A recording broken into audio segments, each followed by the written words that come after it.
Principles of Sociology. Instructor, Jacqueline Williams.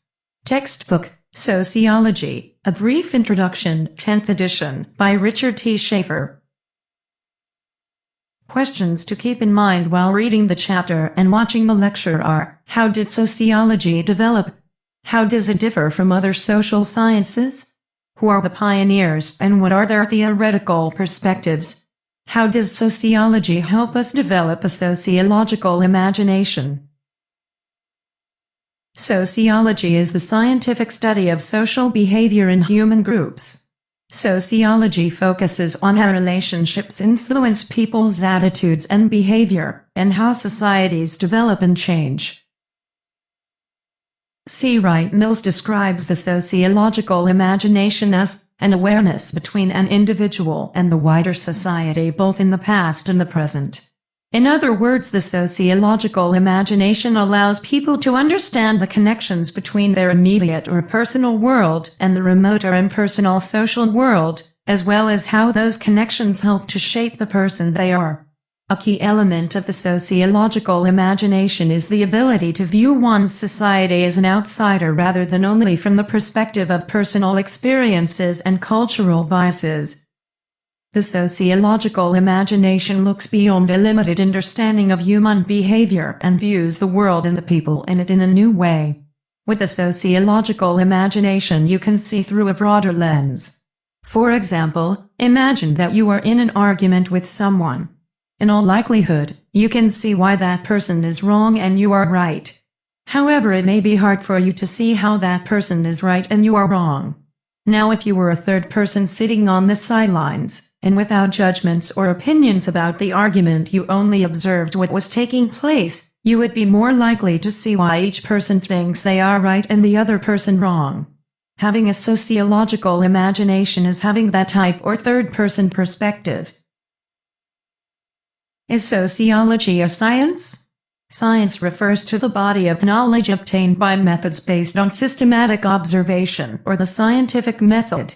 Natural science is the study of the physical features of nature and the ways they interact and change. Natural sciences are astronomy, chemistry, biology, and geology. Social science is the study of the social features of humans and the ways they interact and change. Social sciences are sociology, psychology, history, anthropology, economics, and political science. Sociology studies the influence that society has on people's attitudes and behavior. It seeks to understand ways in which people interact and shape society, and it examines social relationships among people in a scientific way. Sociologists do not accept something as fact just because everyone knows it. Rather, in order for something to be accepted as true, sociologists take each piece of information and test it, record it, and analyze it. For example, there are two assumptions that many people hold to be common sense: women tend to be chatty and military marriages are more likely to end in separation or divorce than other marriages. In order to discover the truth about these assumptions, sociologists did research and ran studies. What they discovered is that both of these assumptions are false. Men are just as chatty as women, and military marriages are no more likely than other marriages to end in separation or divorce. Sociology is not interested in something like, why does one person commit a crime? Rather, sociology is interested in why a specific community has a higher or lower crime rate than another. In order to study a phenomenon such as this, sociologists would develop a theory to explain why people commit crimes. Therefore, we can think of a theory as a set of statements that seeks to explain problems, actions, or behavior. However, an effective theory would not just explain something, it would also have the ability to predict it. So if I had a theory that Boston has such a high crime rate because so many of its residents live in poverty, I would expect to find that other urban areas with high rates of poverty also have high rates of crime. Further, if an urban area were to suffer higher and higher poverty rates, I could predict that their crime rates would also increase.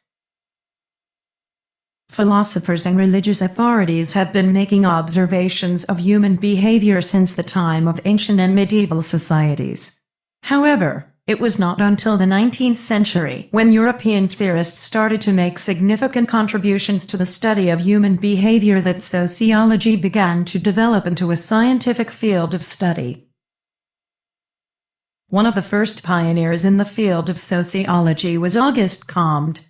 He was a French philosopher living during the period following the French Revolution. He believed that a systematic investigation of behavior was needed in order to bring about an improvement in society. He coined the term sociology to apply to the science of human behavior. He hoped that sociology would eventually lead to more rational human behavior. Harriet Martineau first became known for her translations of Comte's work. It was because of her translations that Comte's work was able to be spread throughout non-French-speaking parts of Europe. Martineau also studied social behavior in Britain and the United States. Most of these studies looked at how class, race, and gender impacted child-rearing, religion, and politics. Her writings emphasized the impact of economy, law, trade, health, and population on social problems. Many of the very same things we are concerned about today. Of significance at Martineau's belief that intellectuals and scholars should not only offer observations on social conditions, but also act on their convictions in a way that would benefit society. Martineau led by example. She was an activist who spoke out on such issues as women's rights, the emancipation of slaves, and religious tolerance. Herbert Spencer studied evolutionary change in society. The work of Charles Darwin greatly influenced him, and he eventually adapted Darwin's view of the survival of the fittest to argue his belief that it is natural that some people are poor and others are rich because some people are strong or fit enough to achieve wealth and others are not. Unlike Comte, Spencer did not believe there was a need to criticize issues in society. Rather, as society would evolve over time, Spencer thought it best to simply observe and let nature take its course. His work was very popular among the wealthy. Émile Durkheim is best known for two things: his belief that behavior must be understood within a larger social context, not just an individual level, and his work on anime. He carried his work about understanding belief over into his research on the role of religion in society. From this work he concluded that religion reinforces a group's solidarity. Anime comes from Durkheim's work on divisions in the labor force. He noted that when the work becoming more specialized led to anime. Anime refers to the loss of direction felt in a society when societal control of individual behavior has become ineffective. It occurs when people have lost their sense of purpose or direction, which often happens during a time of profound social change. When anime occurs, people are often so confused and unable to cope with their new social environment that they may resort to suicide. Like Comte, Durkheim believed that sociology could lead to positive social change. Indeed, Durkheim's work directly influenced the creation of unions, which are groups that bring workers together, providing them with a sense of solidarity and a way to feel like they are a part of something. Max Weber was a professor who taught his students that in order to comprehend behavior, one must learn the subjective meaning people attach to actions. In order to do this effectively, one must employ Verstehen, which is understanding or insight. Weber is also responsible for the key conceptual tool, the ideal type.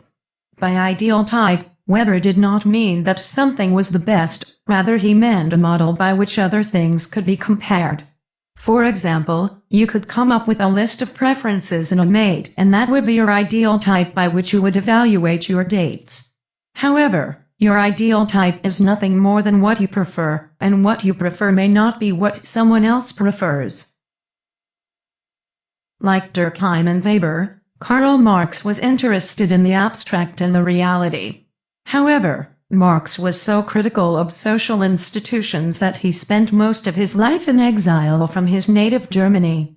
Living in a time when the economy in Europe and the US was shifting from a dependence on the farm to being dependent on the factory, Marx, like many other people, lived in extreme poverty and had difficulty supporting his family. Working with his lifelong friend Friedrich Engels, Marx wrote the Communist Manifesto, in which it was argued that the masses had nothing for resources except for their ability to work. Believing that the masses, whom Marx referred to as the proletariat, were being exploited, Marx and Engels encouraged them to unite and fight to overthrow capitalist societies. Interestingly enough, the future leaders of the communist revolutions in Russia, China, Cuba, and Vietnam were inspired by the work of Karl Marx. Marx also had a direct influence on contemporary sociology through his emphasis on how the way a person identifies and associates with a group influences that person's place in society. Which, when you look at how different people are viewed by society based on things like their race, gender, and sexual orientation, is an issue that is quite relevant in today's society. W.E.B. Du Bois, black sociologists, held the belief that knowledge was essential in combating prejudice and discrimination. He pushed for research that would take a look at society from the perspective of the disadvantaged. He felt this was the best way to dispel myths and reveal the truths about what was taking place in society. This, not surprisingly, did not bode well with those who benefited from inequality, the status quo. This led to Du Bois increasingly taking part in the development of organizations whose goal was to challenge the status quo. He helped to found the NAACP. If you look more into his life, though, you find that he became disenchanted with many of these organizations, and his goal of having a talented tenth led all African Americans closer to equality. While Europe was clearly the birthplace of sociology, sociologists from America and other countries have also made significant contributions to the field. Charles Horton Cooley used a sociological perspective to examine face-to-face groups. His work increased our understanding of the family, friendship networks, and gangs. Jane Addams, also known as a pioneer in the field of social work, is best known for her work to improve the lives of immigrants, women, youth, and African Americans. She combined intellectual inquiry, social service work, and political activism. By the mid-20th century, the field of sociology, thanks to sociologist Robert Merton, became more focused on research and theory, leaving the work of transforming society to social workers and activists.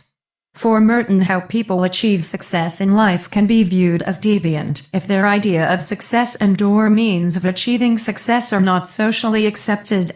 In other words, according to Merton, a person is a deviant if their behavior and ideas deviate away from social norms. Merton felt that if sociologists viewed people and society from both the macro and micro lens, they would obtain a better understanding of both. Pierre Bourdieu, a French sociologist, is best known for his continuation of the work done by Marx and Weber.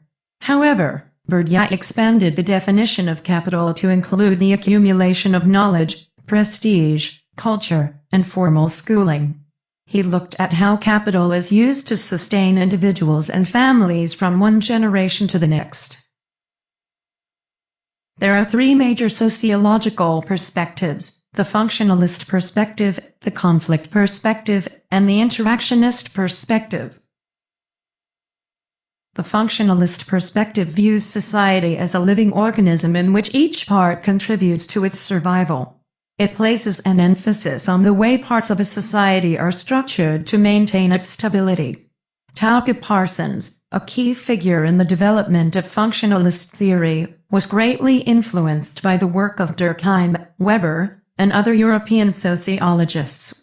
According to Parsons, if within a society there is some aspect that is not key to society's preserving the society's stability or maintaining its survival, in other words, it is not essential to the functioning of that society, then the current generation will not pass it on to future generations. According to the functionalist perspective, within institutions there are manifest functions, latent functions, and dysfunctions. Robert Merton described manifest functions as open, stated, and conscious functions which involve intended, recognized consequences. Think of it in terms of the things that you would market to people. Like come to Bunker Hill Community College to get a quality education. On the other hand, latent functions are unconscious or unintended functions which may reflect a hidden purpose. So as your book highlights, Bunker Hill is not likely to advertise as a place to meet your future husband or wife. Yet, I have quite a few friends who met while they were students here and are now either married or in long-term relationships. Dysfunctions refer to an element or process of a society that may disrupt the social system or reduce its social stability. They can be negative or positive in nature, and whether you find them to be negative or positive can be all about perspective. So the college may view professors who give easy A's as negative because they bring down the college's reputation for producing a quality education and therefore discourage people from enrolling. However, some students might see this as a positive since they know they will be getting a passing grade in that particular course. Functionalist Perspective. From the 1920s to the 1960s, the functionalist perspective was dominant in the United States. Then in the late 1960s, due to social unrest, the conflict perspective became dominant. The conflict perspective views the social world as being in a continual struggle. It assumes that social behavior is best understood in terms of conflict or tension between competing groups. According to Karl Marx, the Marxist view, struggle between social classes is inevitable given the exploitation of workers under capitalism. Expanding on this work, conflict theorists also became interested in how society's institutions maintain privileges for one or a few groups and keeps others in a subservient position. In other words, who are the beneficiaries of the inequalities that exist in social institutions, and who are those groups that suffer at the expense of others? Sociologists began embracing the feminist perspective in the 1970s.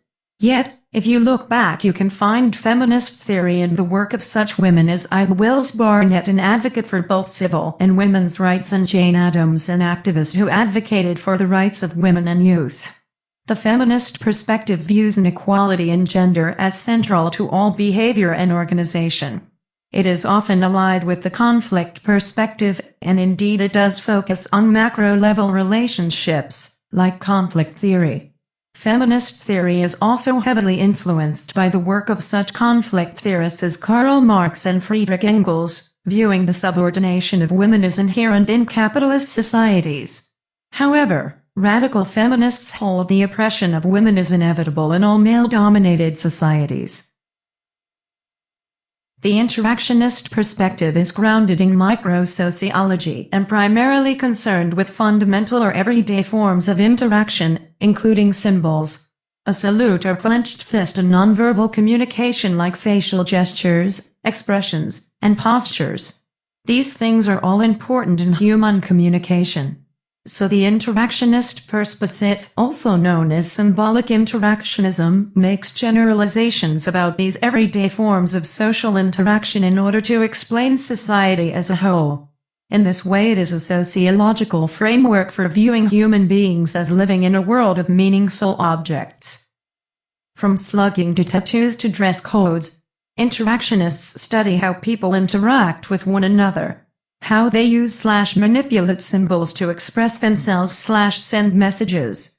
One way we can look at how symbols can vary and be manipulated is in the enforcement of an off-the-court dress code. For the NBA, how the players' dress sends a message to the world at large. Therefore, when they consider the players to be in a position where they are representing the league, they are required to be in what is referred to as business casual attire. They feel this will send a message that the players are serious-minded adults and not overgrown teenagers.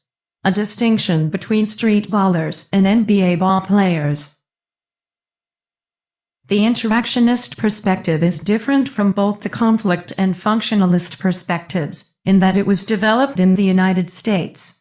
George Herbert Mead is regarded as the founder of the interactionist perspective. His use of the study of small groups to understand what takes place in society as a whole has grown in popularity.